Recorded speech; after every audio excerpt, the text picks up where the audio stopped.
Ladies and gentlemen, the all-new 2020 mid-engine Corvette.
I think a lot of the leadership thought we want to go to mid-engine because it's cool, you know, because the most exotic sports cars in the world were mid-engine, but actually we were doing it because we felt like we were reaching the limit of our performance capability in the architectures that we had, and so we had to do something to move that forward. When I first heard that they were going to make the new Corvette mid-engine, really it was a game changer. We're bordering on 70 years of this vehicle.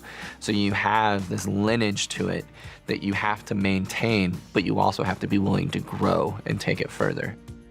With the mid-engine attributes, you'd have the rear weight bias from the engine for better acceleration, performance, and track times, as well as the low forward cowl for excellent visibility, and the lighter front, which really makes the car fun to drive. Corvette is an emotional driving experience.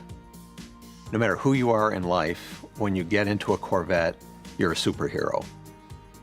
We needed a bespoke transmission, custom designed for this car, because we have engines that produce massive amounts of torque, so the DCTs that are on the shelf wouldn't stand the Corvette duty cycle. Is you've got a shaft that has your even forward gears, 2, 4, 6, 8, and your odd gears, 1, 3, 5, 7.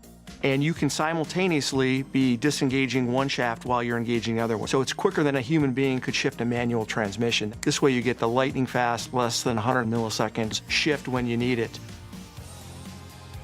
What if we could do a new definition of a mid-engine sports car, not just for high-performance driving, but to go on trips, adventures, just make the driving to work an experience. Utility of the car has been something we focused on too, ensuring that we've got a space for people to store luggage or groceries or what have you. So we have a front storage section that's very deep. We've got a trunk in the rear that not only accommodates 2 bags of golf clubs, but also stows the removable roof panel. Driver mode, which is what most people are used to as tour, sport, track, and weather. My mode and Z mode are actually just 2 additional modes. Tour We look at it as a balanced mode that's good at everything. Sport is a little bit more catered toward the spirited driving. Track is all about the response and how the vehicle handles around maximum cornering, maximum acceleration, and maximum driver feel of the road. What my mode and Z mode will allow you to do is for the driver to configure it themselves. The design intent of Z mode is for a single use case. You could set up Z mode for that curvy road that you go on every day on the way to work. Click on Z mode, do your curvy road, and then go back to my mode, and that's your day. What we wanted to do was kind of go to a 3-seat strategy. With the GT1 seat, that gives you your perfect everyday kind of driving seating position, comfortable bolsters. The new entry that we have for this one is the GT2. The GT2 seat is really an exciting seat. It's a Napa leather. It has most color blocking opportunities. It's a really beautiful formed seat. The other side effect of that is it allowed us to really dial up the competition seat. So we brought in a new material. It does a couple of things. One, it holds you in, and then the other side of it is it eliminates a little bit more leather because every ounce counts on this vehicle, especially when you're tracking it. When we started designing the interior, we wanted to make sure that it felt uniquely Corvette, but it feels like no Corvette you've ever been in before. We're going from 10 colors to 12 colors. This will be the most we've ever offered. What we're finding is that our consumers want to bring a little bit of their own identity in the car and really want to exemplify who they are and bring their own emotion out. And then the other main point that we did on the interior was the stitching and seatbelts. And this is really giving you a step above black when you go down that path. Drivers can now raise the front of their Corvette almost 2 inches in less than 3 seconds with the available front lift. While it can be manually activated, it can also be programmed to remember the GPS locations of up to 1,000 obstacles throughout your commute, so that you don't, for example, have to remember to activate it every time you arrive home to a steep driveway.